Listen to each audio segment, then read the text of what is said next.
Aston Martin has officially released their new 2025 car, the AMR25. A big step for the team, and Fernando Alonso calls it their hardest working winter they've had during this regulation period. The team was stuck in development and never really gained progress, only went down, and at some point the running joke was they were bringing downgrades, not upgrades. And while the car looked the part, it was always super unbalanced and a very tough car for Fernando and Lance to drive. The team has picked up Adrian Newey, but this is not a Adrian Newey car. It still has some reminiscence of Dan Fallows and Eric Blandon also working on the car. So it's a mix in between. It's going to be a big season for them, and a big focal point on this car for them was balance. But right before I get into that, I wanted to thank you guys for support on the channel. Amazing as usual. You guys really make my day. If you're new here, go ahead and subscribe. We're shooting for 100K. It would be a dream to make it there. And there's so much to cover in this 2025 season. This is really only the start for now. But with that being said, let's go over the AMR25 and everything you need to know. The 25 car and 24 car, visually, looking at it front on like this, does not have too much change if you glance at it quickly. Looking at the front wing up close, the team has talked about there being a significant evolution to the front wing, even if the visual changes aren't really there. They say the changes are focused on improving low speed downforce, the balance of the car, and giving the drivers more stability through all the phases of cornering. They had a really strong car in 23 going through the low speed, and that advantage actually went away in 24. And some people have the idea that it was from flexing, and I think Aston Martin was one of the first teams to have a more flexier wing than the others. But they were hurt by it the most. McLaren and Mercedes have definitely benefited the most as of lately. The front wing really dictates how the rest of the car is going to be. That's why they say in Spain, teams are pretty much going to have to bring a B spec of the car, a different type of evolution, because the front wing will have to be changed due to the flexing. I do think that this digital render itself is not showing us everything that's been done on the front wing. The only real difference is on the end plate. The cutout is just slightly different. But I think during the shakedown tomorrow, we'll see the real front wing. Front suspension in 2024 was something that Aston Martin upgraded, and it was a big visual change.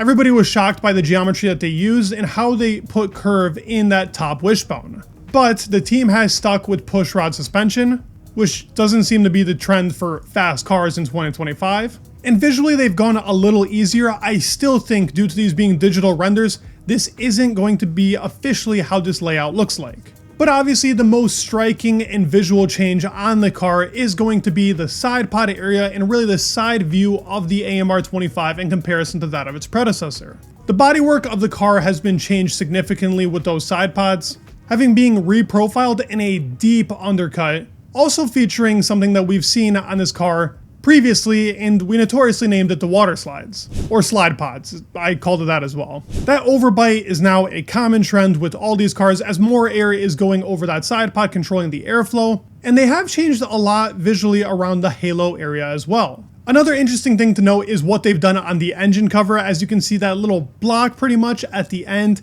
very small fin in comparison to what they had before, which was that shark fin. And my assumption is to just control the flow towards the rear part of the car a little bit better. Those cannons on the engine cover we'll talk about later when we see the overview of the car. Now floor. Looking at this, you would think, what is going on with this floor? And I'll tell you right now, this is definitely digitally altered.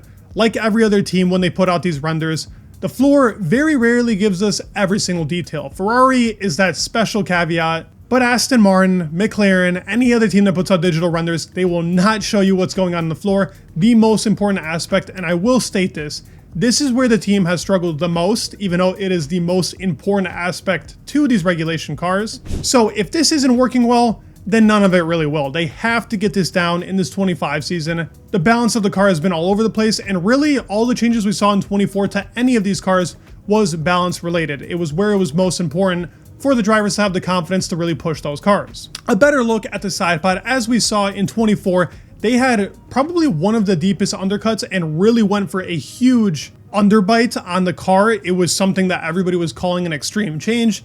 Well, every team ended up changing to the overbite in 24, finding out that was the better solution. Maybe Dan Fallows was just following the trend of what Red Bull or any other team was using from the previous season. They have finally now adapted. It is very close in resemblance to that of the MCL38.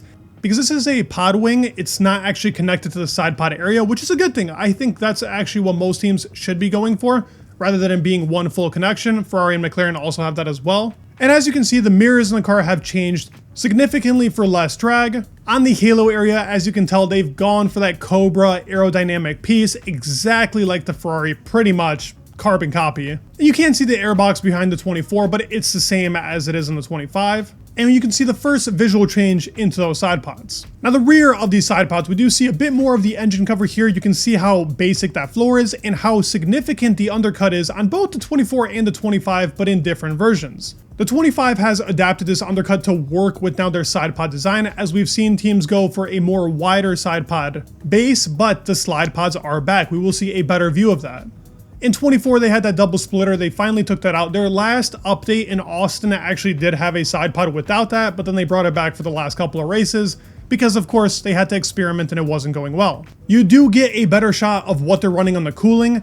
In 24, at the start of the season, they actually had no cooling grates at all. It seems like they're going for that trend in 25 as well, at least on these images.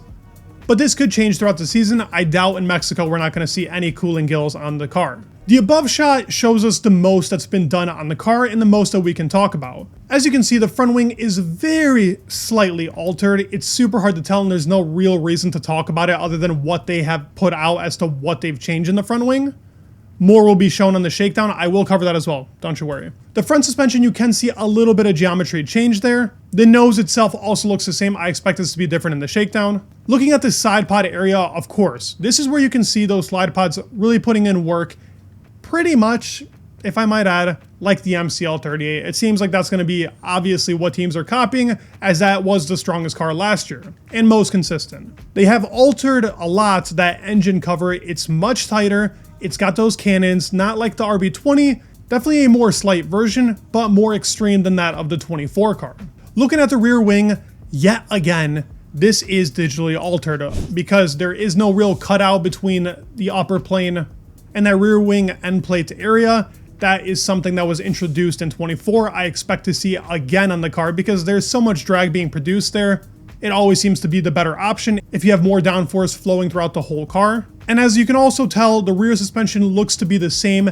There could be better shots of this when we see the real car tomorrow, rather than what we're seeing on these digitally altered images. But all in all, it is a step up. I think they've gone pretty safe, but that's something that they needed to do. They were pretty extreme last year. It didn't work out. They brought so many upgrades that also didn't work out. So many downgrades, for a matter of fact. I expect a better season out of them. And I really hope that this AMR25 can be a well-balanced car. They've been super focused on talking about that this car is so much better balanced than that of the AMR24. It was the biggest problem.